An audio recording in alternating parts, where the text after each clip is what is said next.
یقین رکھتا ہے وہ زندگی رکھتا ہے۔ آج اپنی کلام کی ہم رہنمائی کے لیے ہم دیکھیں گے یوحنا کی انجیل اس کا 15واں باب اس کی پہلی آیت سے۔ یوحنا کی انجیل اس کا 15واں باب اس کی پہلی آیت سے۔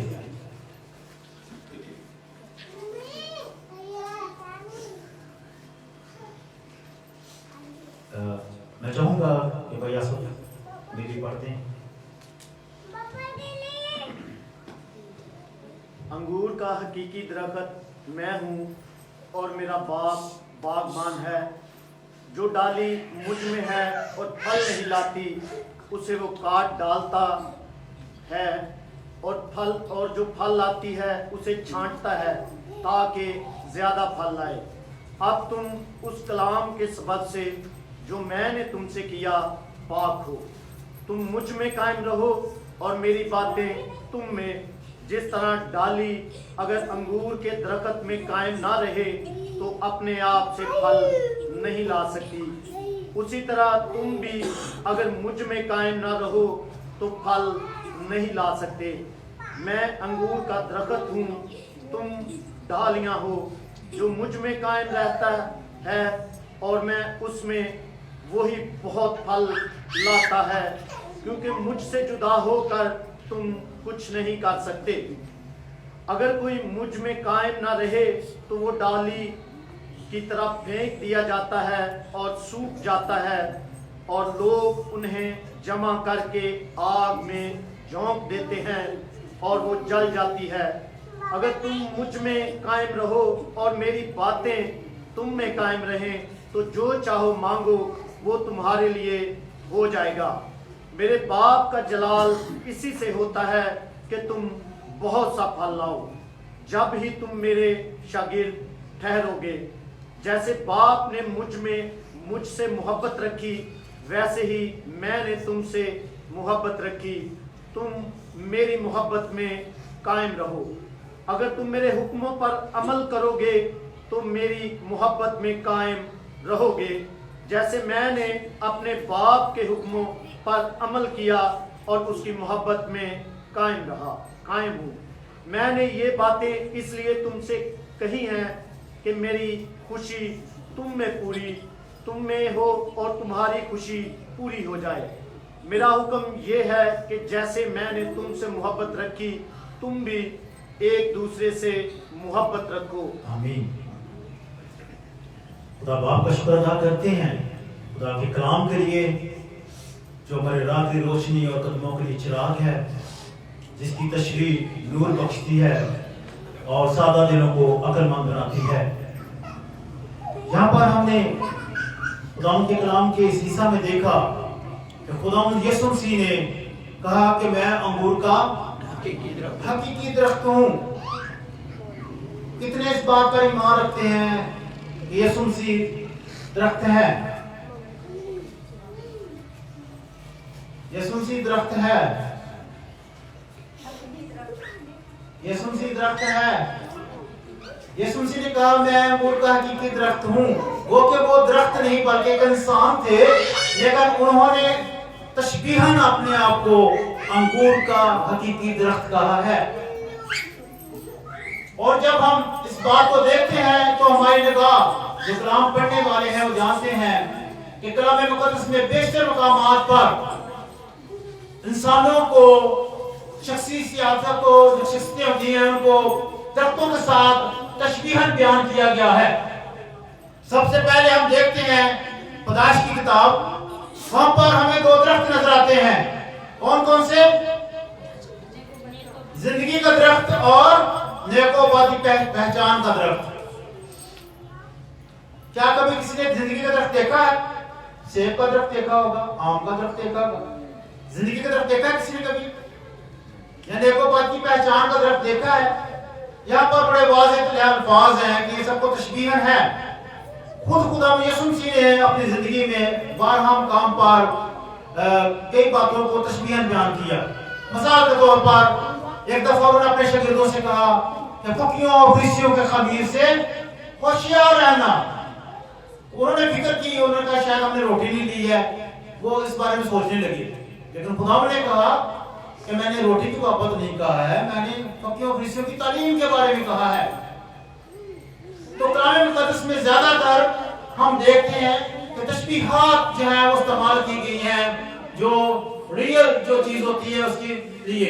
और हम मुकाशफा में देखते हैं, वहां पर तो सारा है ही मुकाशफा, अलामात और तशबीहात का, जिसको समझने के लिए हमें कलाम मुकद्दस को जानना बहुत जरूरी है।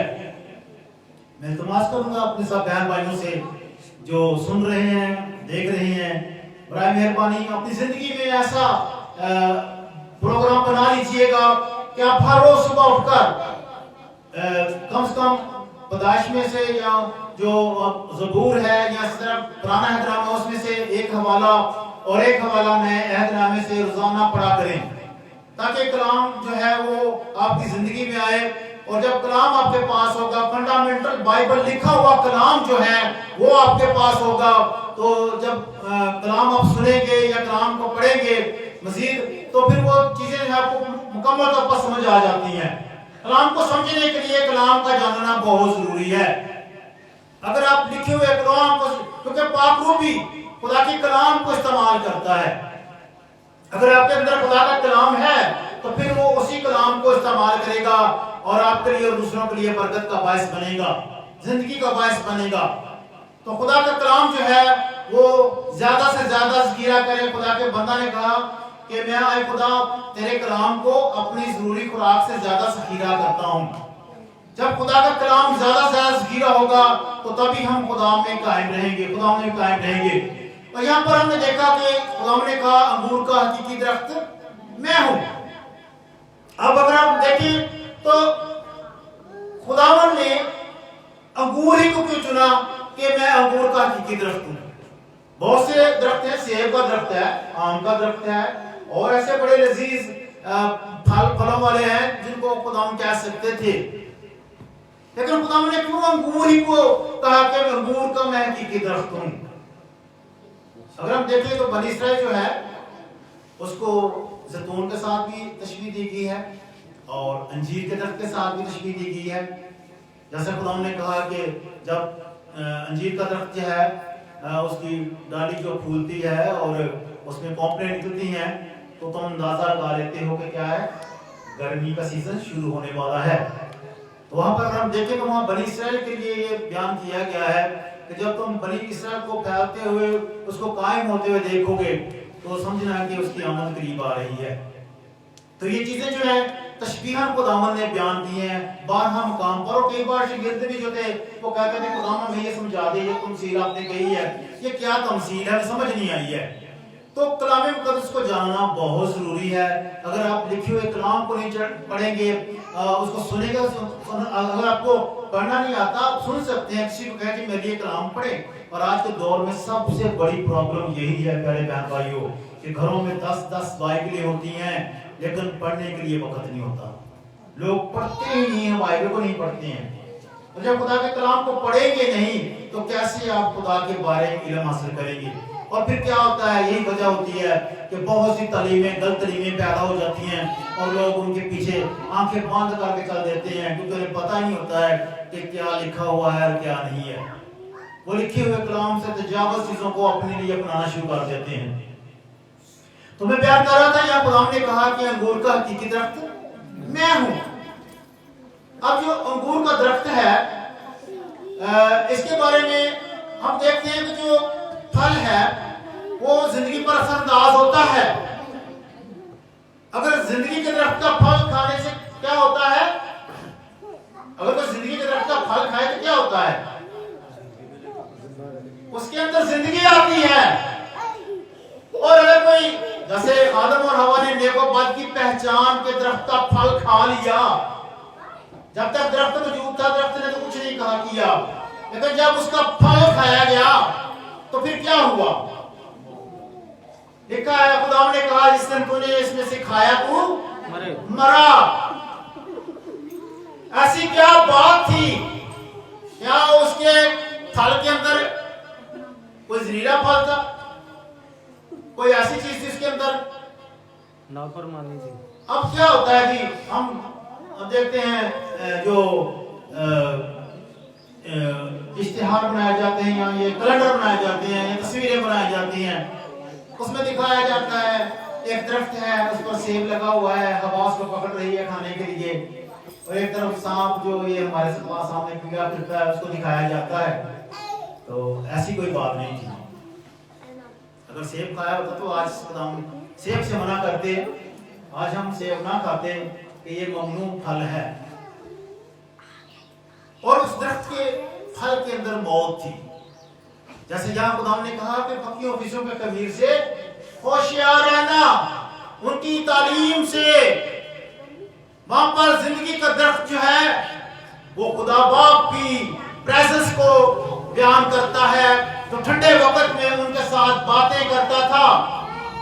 خدا کا کلام کیا دیتا ہے ہم کو؟ خدا کا کلام ہم کو زندگی دیتا ہے، لیکن ایک اور وہاں پر شخصیت موجود تھی جسے نیک و بد کی پہچان کا درخت کہا گیا۔ اگر میرے کسی بہن بھائی نے حزقیل اس کا 28 باب پڑھا ہو تو اسے پتا چلے گا ایک اور شخصیت وہاں باغ عدن میں رہا کرتی تھی، اور وہ کون تھی؟ لوسیفر فرشتہ تھا، جسے ہم شیطان یا ابلیس کہتے ہیں۔ حزقیل 28 باب گھر جا کر ضرور پڑھیے گا، اس میں لکھا ہے کہ تو باغ عدن میں رہا کرتا تھا اور وہ وہاں موجود تھا، اور خداوند نے جیسے خداوند یسوع مسیح نے یہاں پر اپنے شاگردوں کو کہا کہ فقیوں اور فریسیوں کے خمیر سے ہوشیار رہنا، وہاں بھی خدا باپ نے ہم کو منع، ان کو آدم اور حوا کو منع کیا تھا کہ تم اس درخت کا پھل نہ کھانا، اس کا کلام نہ سننا، اس کی بات نہ سننا، اس کی تعلیم نہ سننا، کیونکہ جو وہ کہتا ہے وہ گناہ ہے، اور گناہ کیا پیدا کرتا ہے؟ گناہ کی مزدوری کیا ہے جی؟ موت ہے۔ وہاں بات ماننے کی بات ہے۔ پھل جو ہے کلام مقدس میں لکھا ہے کہ تیرے منہ کا پھل، اب منہ میں کیا پھل لگتے ہیں، بلکہ منہ کے پھل سے کیا مراد ہے؟ ہمارا کلام، ہماری باتیں، یہ تشبیہاً بیان کیا گیا ہے۔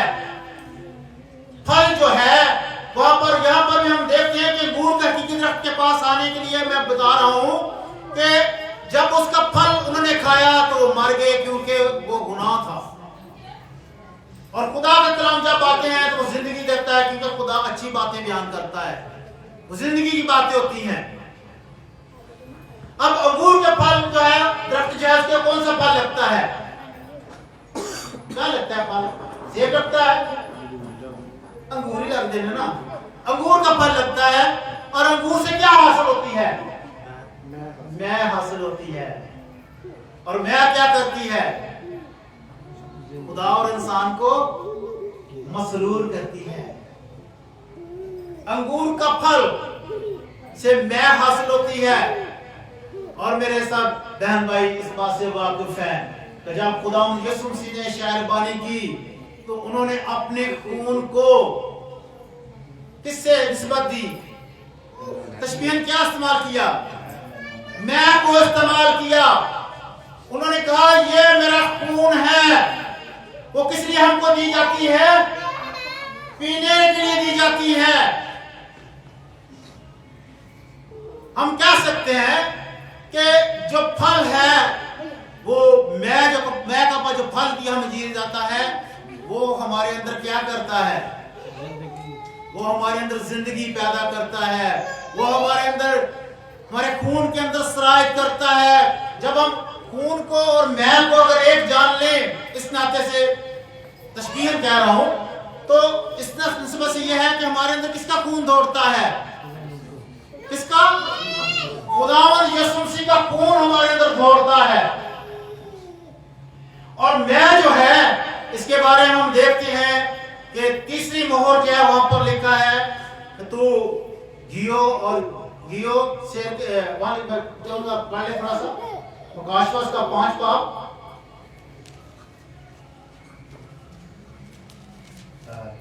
چھٹا باب اور اس کی تیسری 5ویں آیت سے، مکاشفہ کی किताब उसका 6 बाब उसकी 5वीं आयत से, और जब उसने तीसरी मोहर खोली तो मैंने तीसरे जानदार को यह कहते सुना कि आ, और मैंने निगाह की तो क्या देखता हूं, एक काला घोड़ा है और उसके सवार के हाथ में एक तराजू है, और मैंने गोया उन चारों जानदारों के बीच में से ये आवाज आती सुनी कि घी दिनार के सेर बार और जो दिनार के 3 सेर, और तेल और मै का नुकसान ना कर।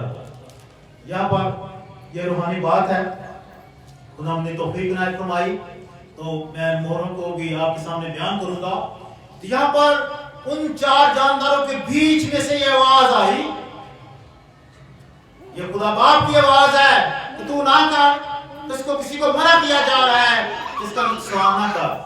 मैं यहाँ पर आऊंगा तेल और मै का नुकसान ना कर। यहाँ पर भी रूहानी तौर पर मै जो है उसे इस्तेमाल किया गया है, तशबीह इस्तेमाल किया गया है, और यहाँ इससे मुराद खुदा का मुकाशफाती कलाम है, वो कलाम जो मसरूर करता है, वो कलाम जो खुदा के रेवलेशन है। अगर हम देखें तो जब ईद पेंतीकोस्त का दिन था तो वो सब क्या थे, वो मसरूर थे, और लोगों ने क्या कहा, इन्होंने क्या पी हुई है, इन्होंने ताजा मै पी हुई है।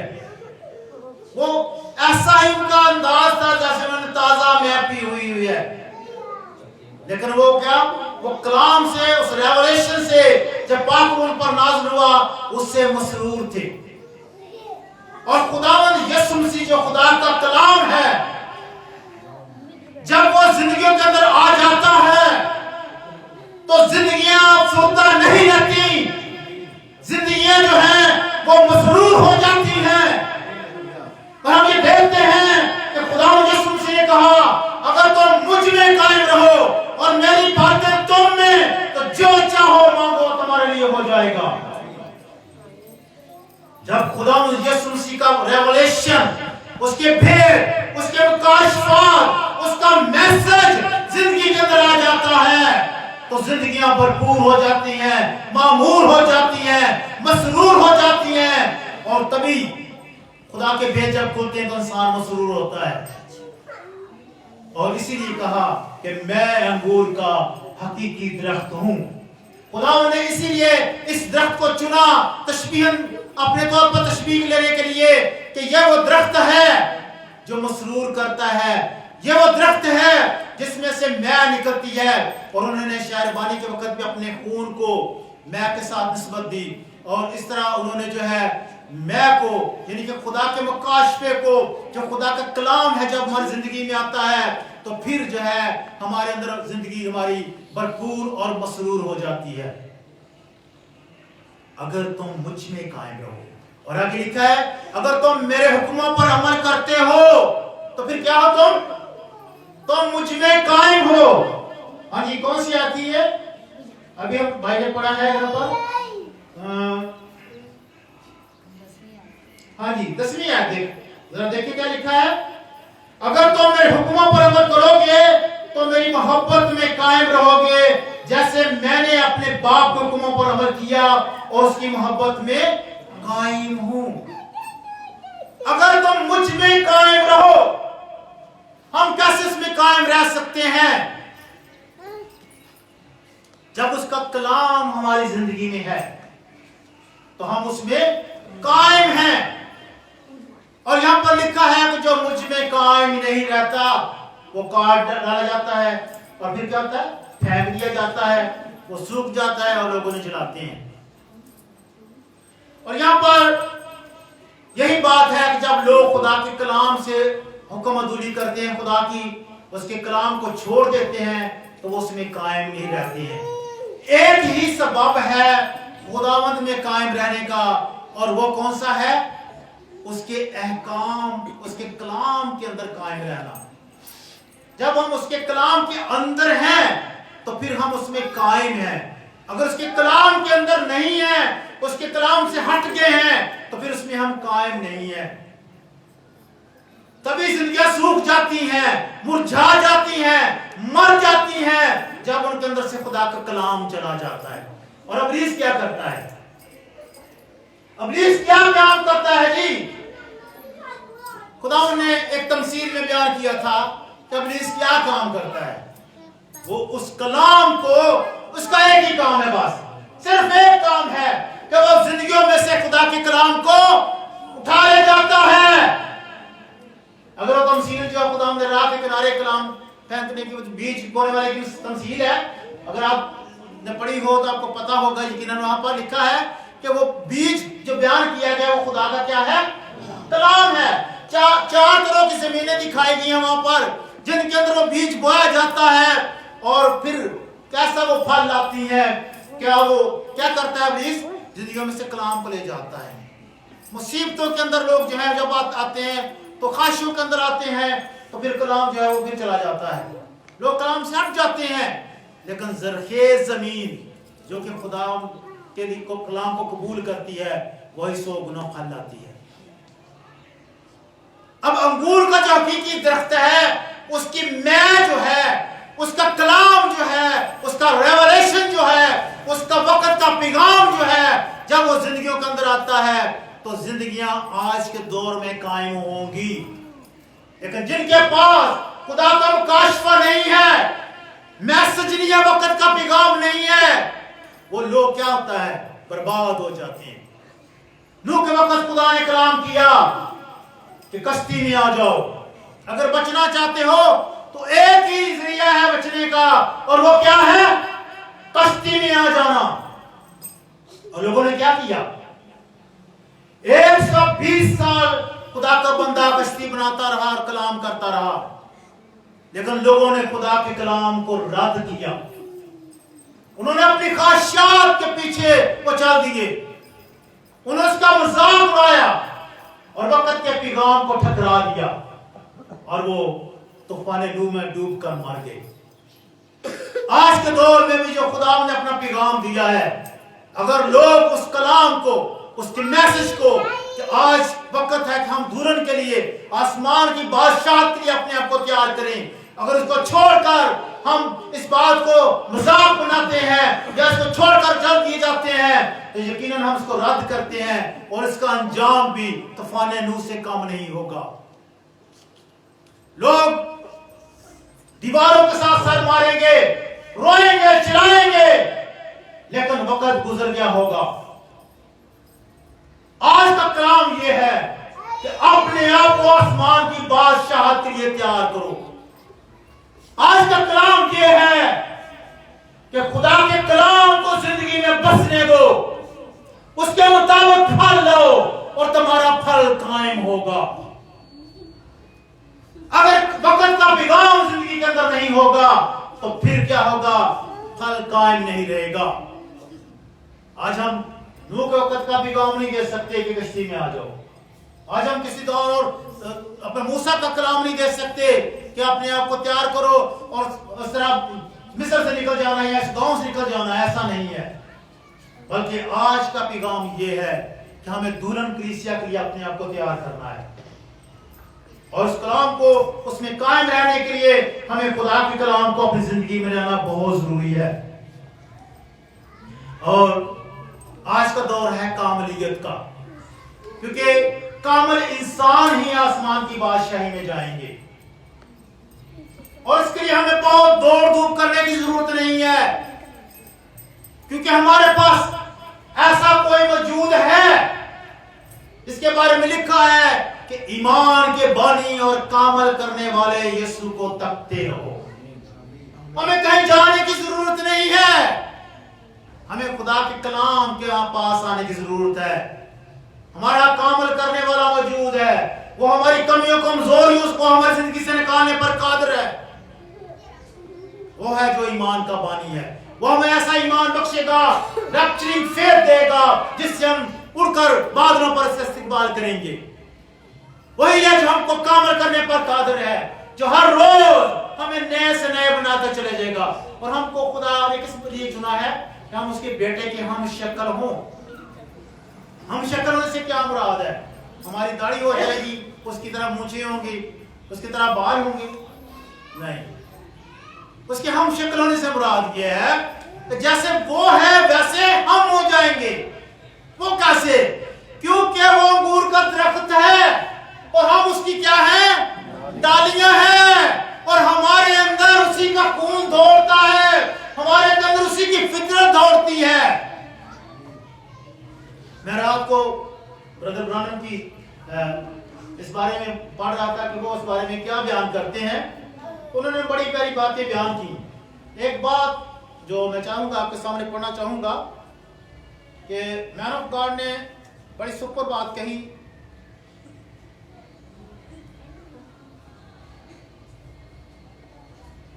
कहते हैं कि every branch in me that beareth not fruit be taken away, and every branch that beareth fruit he purgeth it that it may bring forth more fruit.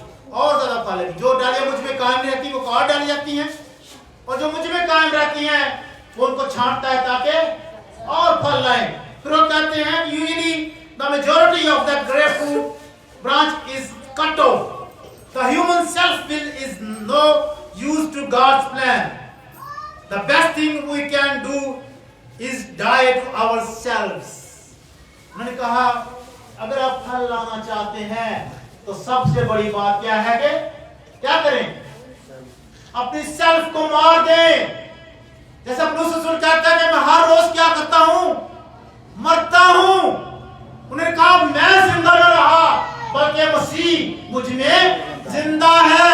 अगर हमारी सेल्फ जिंदा है, अगर मेरे अंदर मेरी जो जिस्म की ख्वाहिशें हैं वो जिंदा है, अगर मेरी आंखों की ख्वाहिश जिंदा है, अगर जिंदगी की शेखी मेरे अंदर है, तो फिर मैं मरा हुआ नहीं हूं। फिर मैं मसीह का फल नहीं ला सकता, मैं खुदा का फल नहीं ला सकता। खुदा का फल लाने के लिए जरूरी है कि मैं मर जाऊं और मेरे अंदर मसीह जो है वो जिंदा हो जाए।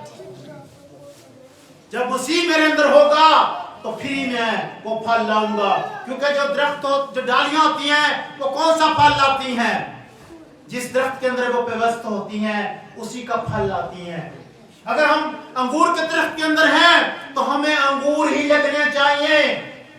लेकिन हम अगर अंगूर के दरख्त के अंदर हैं और कहते हैं हम उस दरख्त का डाली है उसकी, लेकिन हमें ऊंट कटाने लग रहे हैं, हमें कड़वे लाने लग रहे हैं, तो फिर ये झूठ है। हम उसका हिस्सा नहीं है, हम उसमें कायम नहीं हैं। हम तभी उसमें कायम हैं जब उसका फल हमें लगता है, क्योंकि दरख्त अपने फलों से पहचाना जाता है। जब मसीह की खूबियां हमारे अंदर होंगी, जब मसीह की फितरत हमारी जिंदगी के अंदर होगी, तो हम उसका हिस्सा होंगे, हम वाकई उसमें कायम होंगे। तो ये बड़ी प्यारी बात उन्होंने कही कि अगर हम अपनी हमारी सेल्फ जिंदा है तो फिर हम फल नहीं ला सकते। पास्टर जी ने एक बड़ी प्यारी बात कही जॉर्ज मुलर के बारे में। किसी ने उससे पूछा कि आप इस मकाम पर कैसे काम तक आए हैं? उन्होंने कहा कि मैंने एक दफा यूं हुआ कि मैंने अपने आप को मारना शुरू कर दिया। थोड़ा मरा, मारने से मुराद ये नहीं है कि उसने कोई पॉइजन पीना शुरू कर दिया, बल्कि अपनी सेल्फ को मारना शुरू कर दिया। उसने कहा मैं मरता गया। एक दिन ये कहते हुए भाई पास्टर कहते वो लेट गया जमीन पर। उसने कहा एक दिन जॉर्ज मुलर मर गया, और उस दिन से उसके अंदर क्या हुआ? यीशु मसीह जो है वो जिंदा होना शुरू हो गया। उसने कहा मैं मर गया लेकिन मेरे अंदर यीशु मसीह जिंदा हुआ, तभी फिर ये काम शुरू हो गए।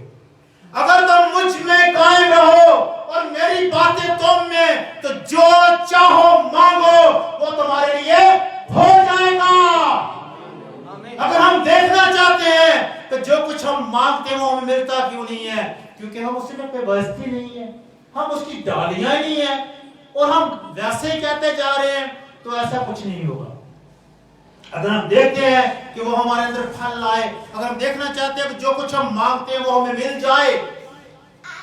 रात को मैं भाई आसिफ को बता रहा था कि मैंने कुछ निशानियां रखी थी खुदा के सामने कि खुदावंद ये निशानियां MDF के नाते से अगर ये हुई तो आपकी मर्जी होगी कि हम उसको जलाते रहें, लेकिन अगर नहीं हुआ तो फिर मैंने कहा खुदावंद अपने खिदमत में मुझे बढ़ा दीजिएगा। तो खुदावंद ये चाहता है कि हम कलाम भी करें, फलाह भी करें। तो वो दोनों बातें भाई को मैंने बताया कैसे खुदा ने अपनी बेगम से कहा था कि अगर ये बातें होंगी तो तभी मैं शुरू करूंगा वरना मैं नहीं शुरू करूंगा। और खुदा ने उन दो बातों को पूरा किया तो मैं इतना खुश हुआ। तो मैंने जब अपनी बेगम को ये बताया बातें बयान की तो वो बड़ी खुश हुई, इसने कहा कि वाकई ये खुदा की मर्जी है। जब खुदा की मर्जी होती है तभी सब कुछ होता है, हमारी मर्जी से कुछ नहीं हो सकता। इसलिए खुदा यीशु मसीह ने भी कहा चाहे बाप मेरी मर्जी नहीं बल्कि तेरी मर्जी पूरी हो। जब खुदा के लोग ऐसा कहते हैं तो तभी कह सकते हैं जब उनकी सेल्फ जो है वो सलीब पर हो और खुदावंद उनके अंदर जिंदा हो, और तभी हम फल ला सकते हैं। और बड़ी प्यारी बात उन्होंने कही ब्रदर ब्रानम ने आगे, वो कहते हैं कि हम अगर देखें मुकाशवा में तो खुदावंद यीशु मसीह जो है वो दरख्त है। जो दरख्त होता है मूल का दरख्त, डालियां कहाँ होती है? उसे पाँव के नीचे होती है, कहाँ डालियां होती हैं? उस दरख्त ने डालियों को उठाया होता है। तो हमें किसने उठाया हुआ है? यीशु मसीह ने उठाया हुआ है। तो ने कहा कि वो दरख्त है। अगर आप क्षमादान को देखें तो क्षमादान के अंदर कितनी 7 लड़ियां हैं। तो क्षमादान ने किनको उठाया हुआ है? वो दरख्त की तरह है क्षमादान। क्यों पास दरख्त जो है क्षमादान जो दिखाया गया है, जो समय जो वहां रखा जाता था खामा इज्तिमा में, वहां पाक मुकाम में, वहां पर जो क्षमादान था उसकी 7 लड़ियां थी और वो ऐसे दरख्त की तरह दिखाई देता है। और वो जो क्षमादान है उसकी 7 लड़ियां किसको जाहिर करती हैं? 7 कलीसिया जमानों को, 7 कलीसिया वक्त को, जिसमें से हम आखिरी जमाना लुदीकी एज में से गुजर रहे हैं। तो खुदावंद यीशु मसीह 7 कलीसिया जमानों में वहां पर लिखा है वो 7 चिरागदानों में क्या थे? फिर रहे थे। वो मालिक है, वो 7 कलीसियों के मालिक और खुदावंद हैं। वो उनके दरमियान फिर रहे थे, उसकी जिंदगी उनके अंदर थी। और वो ब्रदर ने बयान किया, ब्रदर ब्रानम बयान करते हैं कि 7 कलीसिया जमाने अगर पढ़े तो वहां पर लोगों ने बहुत ज्यादा तादाद में वक्त को पैगाम को रद्द किया। खुदा की मोहब्बत से अगर देखें वहां पर शिकवे हैं नजर आते हैं, तो उन्हें अपनी पहली से मोहब्बत छोड़ दी, तो उन्हें उस नबिया को कबूल कर लिया और गुमराह करने वाले लोगों के पीछे हो लिया। वहां पर अगर हम देखें तो वहां पर 7 कलीसिया जमाने अगर मुकाशवा 2 बाब से पढ़े 3 बाब और 3 बाब, तो आपको नजर आएगा 7 कलीसिया जमानों के अंदर किस कदर गिरावट है। दुरुस्त कलाम को रिजेक्ट किया गया और जो दूसरा दुनियावी कलाम था, लोगों का कलाम था, रवायात थी, उनको कबूल किया गया। और नबी के देश के अंदर की इस बात को बड़ा बयान किया गया है कि तू खुद को कहता मैं अमीर हो गया हूं, मैं यानी कि बहुत दयानत ये हो गया, मालदार हो गया हूं, मैं बहुत ये हूं वो हूं। तो खुदा कहता तू अंधा है, तू कोता नजर है, तू गरीब है, तू कुछ भी नहीं है, मुझसे खरीद ले। 7वीं कलीसिया जमाने में अगर पढ़े आप, वहां पर भी आपको नजर आएगा कैसे खुदा ने बयान किया है और कहा कि अगर कोई गालिब आएगा तो फिर जो है वो मेरे साथ बाप के तख्त पर बैठकर मेरे साथ बैठेगा, जैसे बाप ने मुझे तख्त पर उठाया वो भी बैठेंगे। और फिर यह भी बयान किया गया है कि जो कोई क्या करेगा, मैं दरवाजा खटखटा रहा हूं, खुदा का कलाम जो है वो नॉक कर रहा है कि दरवाजा खोलो। और लोगों ने अपने दिलों को सख्त कर दिया है, क्योंकि वो ये वो जमाना है जब खुदा के कलाम के सुनने का क्या हैत होगा। दुरुस्त कलाम को लोग नहीं कबूल करेंगे, वो उन बातों को कबूल करेंगे, वो उस खादम को कबूल करेंगे, वो उस चर्च को कबूल करेंगे जो उनकी ख्वाहिशों के मुताबिक बात करेगा, जो कहेगा बाल कटवाएं, जो कहेगा जैसा मर्जी लिबास पहने, जो कहेगा जैसे मर्जी काम करते फिरे, बस आप चर्च आया करें, हदिया दिया करें। लेकिन जहां खुदा का कलाम कहता है नहीं, बल्कि कलाम के मुताबिक आपको बनना है, वहां पर लोग जो है वो रद्द कर देते हैं उस पैगाम को। और 7वीं कलीसिया जमाना जो है इसमें लोगों ने बहुत रद्द किया है खुदा के कलाम को, और बहुत थोड़ी तादाद जो है वो आसमान पर जाएगी, वही जाएंगे जो खुदा के कलाम को लिए हुए हैं। और जिनके अंदर खुदा का कलाम नहीं होगा, क्योंकि धुला क्या है हमारा धुला, उसकी रान पर क्या लिखा है? और क्या उसके बारे में उसका क्या गौर में लिखा है? वो क्या है? वो कलाम खुदा है और उसकी दुल्हन को भी कलाम खुदा होना जरूरी है। अगर वो कलाम खुदा नहीं है उसकी दुल्हन, तो फिर उसकी दुल्हन ही नहीं हो सकती। उसके अंदर वही कलाम होना चाहिए जो दूल्हा के अंदर कलाम है। जब उसकी मानद होगी तभी वो उठाई जाएगी। और वो खुदावंद यीशु मसीह कभी ऐसी दुल्हन को लेने के लिए नहीं आएगा जो उसके कलाम से बहुत दूर और परे होगी। खुदा के कलाम को, दुरुस्त कलाम को, जो लिखा हुआ कलाम है, इसे अपनी जिंदगी में लेना जरूरी है। रवायात को और उन सारी बातों को जो उसके कलाम की नफी करती हैं, हमें छोड़ना है और उसके पास आना है। तभी हम उसमें कायम होंगे और बहुत सा फल लाएंगे। और खुदा के साथ जब दुल्हन उठाई जाएगी तो वो कलाम भी वो है कि उसे उठाकर ले जाएगा। और ये सारी चीजें जो है हमको खुदा के साथ मिलाती हैं। आज का कलाम जो है इसी तरह है कि अंगूर का हकीकी दरख्त खुदावंद है और जो उस